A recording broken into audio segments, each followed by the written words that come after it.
So it's a pretty day outside today, and Miss Hamilton tried to read our story to you outside, but my puppy dogs wanted to play and kept interrupting. So I came inside, I found a quiet place, and I'm going to read to you guys Abuela's Weave. Abuela means grandma in Spanish, and weave is what they are making. It almost ends up looking kind of like a blanket when they're done. This story is written by Omar Castañeda. Omar is the author. He wrote the words, and it's illustrated by Enrique Sanchez. Enrique is the illustrator. He drew the pictures.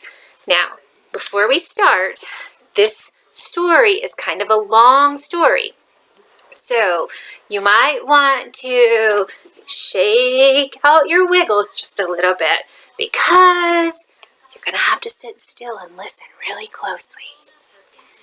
Here we go. Abuela's Weave. Pull back hard, old Abuela said. Make it jolt so the threads stay close like family. Yes, Abuela.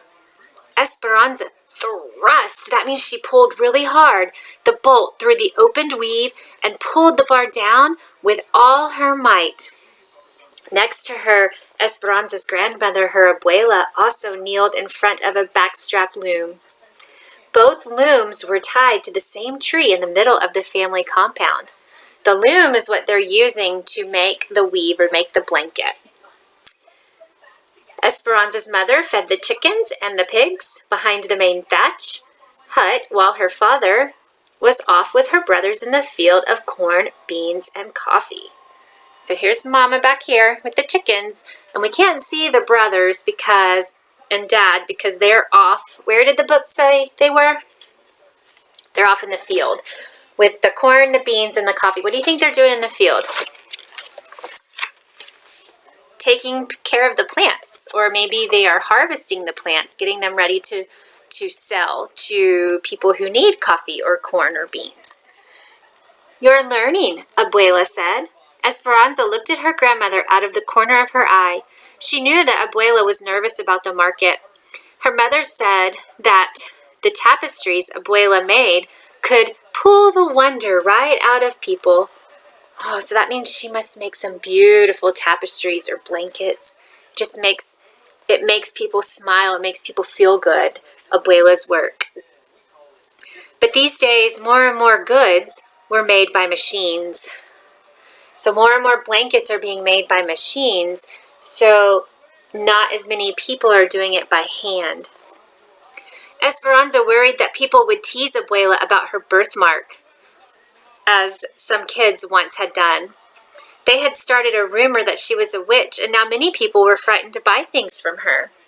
So a birthmark is a mark that's on your skin, on your body, that's special just to you. And Abuela has a birthmark right here on her face. And that makes Abuela special. She's the only one who has that birthmark. But some people made fun of her, which it isn't nice to do. And they called her a witch. And now some people don't want to buy the blankets and the things that Abuela makes because they think she's a witch. Daydreaming again? Abuela asked. Yes, Abuela. Well, the old woman said gruffly, get busy because there are too few days left. Abuela's telling her to hurry up and finish her work. You still have a lot of work to do, and there may be many other people selling the same things you have. Don't worry, Abuela. I'll be busy until we leave. So Esperanza says she's going to stay busy until they are ready to leave for the market. And she was. Esperanza and her grandmother worked from early morning, even before the sun rose. So even before the sun came up, they were working, to well past sunset when the moon rose and the compound fire gave everything a rich smell of pine. Pine is a type of wood, and when you make a fire, the fire makes the wood burn, and that's what she's smelling. They showed no one their work. Oh, it's like a secret. What they're making is a secret. It's going to be a surprise.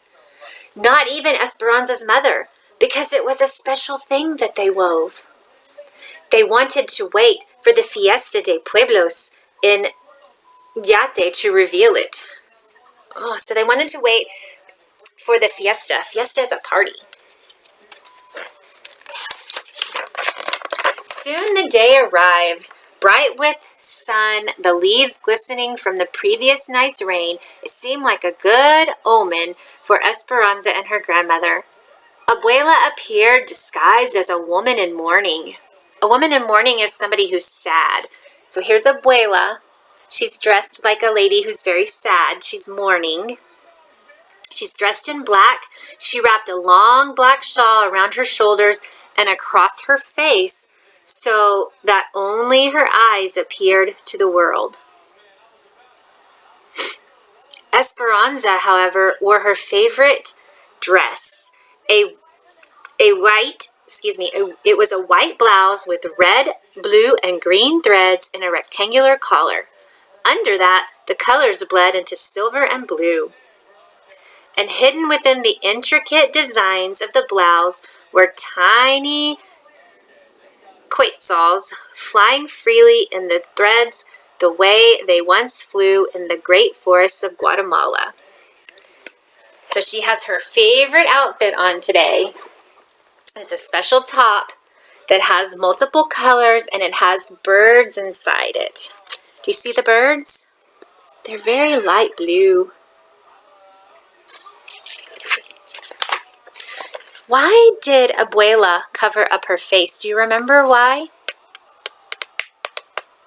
Yeah, she has a birthmark and she doesn't want people to laugh at her or to make fun of her. So she put the cloth over her face so nobody could see it. She carried on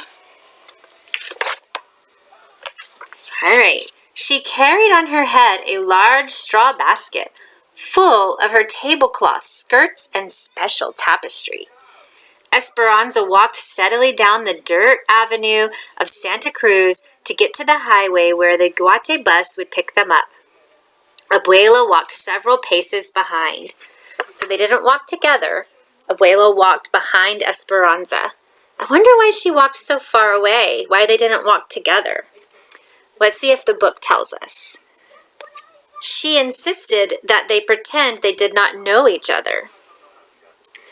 This way, if my birthmark frightens customers, if her birthmark scares the people who are there to buy things, they will still buy from Esperanza. When the bus came, Abuela did not even help lift the heavy basket to the boys who strapped bags onto the roof of the bus. Inside, they sat 3 seats apart as if they were strangers, people living in different villages, people with no ancestors in common. Esperanza's strong. She picked that heavy basket up so they could load it on top of the bus. When they arrived, the noise of the city was deafening. That means it was really loud. Large buses roared down the narrow streets. Narrow means skinny.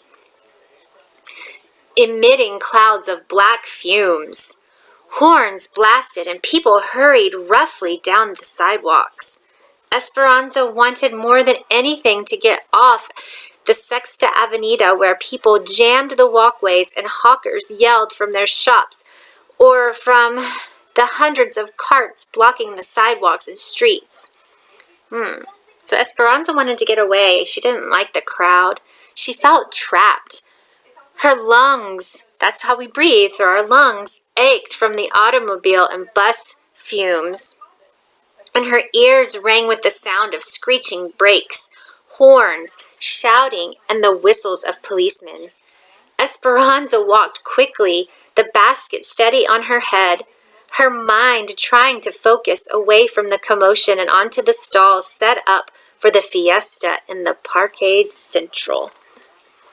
So she's still on her way to the market so that she can set up and let everybody see what she's got in her basket. She's hoping that people will come by and think that the things that she made were beautiful and buy them. And then she takes that money and helps her family back at home. She walked furiously, zigzagging to get down to Avenida Ocho, or 8th Avenue, or the Septima Avenida, where the noise was less. She's trying to get away from the noise when suddenly she stopped to see if Abuela was still following behind. She looked for a familiar face among the bobbing heads, the baskets, the helmets, and hats. She wanted to catch just a sight, just a peek at her grandmother's shawl, like a blackbird hopping from branch to branch in a forest of people. But she could not find her. Oh, I wonder how Esperanza feels. Now she might be really worried. She's lost Grandma. She might be a little scared too, because I don't know if Esperanza's ever been to the market by herself. I see her grandmother back here. Do you see her? Remember the story said she was wearing all black?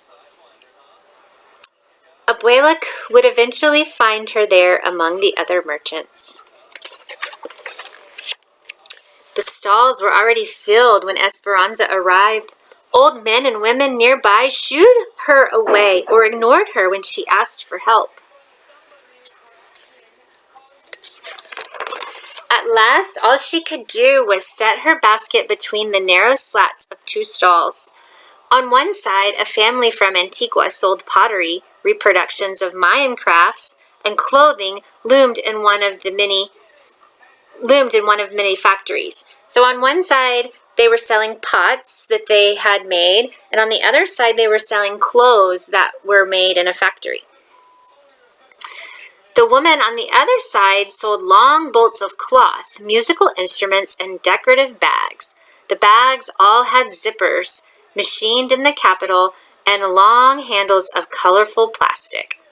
Everything was beautiful, Esperanza thought. She thought that no one would buy anything from her. She and her grandmother would return to Santa Cruz with no money. The long hours that they had worked would be wasted, and her family would be disappointed. They would be sad. Do you think Esperanza's going to sell her items in her basket? I bet she will, because they made them by hand and they're special. Esperanza sadly took out her wares, so she took out the things that she brought, to hang them one by one on long splinters in the slat wood on either side. She felt terribly alone. Even her poor abuelita was nowhere to be seen. Oh, she lost Abuela again. The people slowly noticed. They pointed at the elaborate weaving. Tourists, those are people who are visiting, and Guatemalans, those are people who actually live in that town or in that country, alike drew closer to her tiny place and looked up with wonder at the beautiful work in front of them. So people are taking notice as Esperanza is hanging up her things. They think that what she has made is beautiful and special. The large tapestry, remember the tapestry is kind of like a blanket, so here it is, blossomed with images of Guatemala. Esperanza and Abuela had worked in intricate symbols of the country's history. There were heroes inspired by the glorious Popol Vuh, the sacred book of the Maya, and in one corner, a beautiful quetzal seemed to watch over it all from within a white cage. Remember a quetzal, and I'm not sure if Miss Hamilton's saying that word right, but a quetzal is a bird, and it's watching over everything else on the tapestry. In Esperanza's hands, the tapestry's colors shone as brightly as the sun over Guatemala's lake. People turned from the commercial stalls to stand before Esperanza's complex weaving. When she looked up, Esperanza saw Abuela with a smile across her birthmarked face. It didn't take long for all of their work to be sold that day. Did you hear that? All of their work was sold. So everything they had made was bought by somebody at the market. That's awesome. The people were disappointed when all of it was gone. But Esperanza promised to return with new things the following month. And on the way back to Santa Cruz, grandmother and granddaughter sat side by side. Esperanza's smooth and nimble fingers held tightly in her abuela's wrinkled old hands. Oh, so that's nice. They get to sit together. I think now Abuela is not worried anymore about her birthmark. I think Abuela is very proud of Esperanza, that Esperanza worked so hard and the beautiful items that they made all sold at the market. And now they get to ride the bus together, and they're going back to the rest of the family with money, and they can make some more beautiful items to take when they go back to the market the next month. I am going to be showing you soon how to make a weave out of paper. So you'll have to come back and watch another video with Miss Hamilton so that you can make a weave out of paper. You can make a beautiful tapestry out of paper. All right, guys, I hope you enjoyed this story. I know it was long, but now you can get up and wiggle some more because we are all done.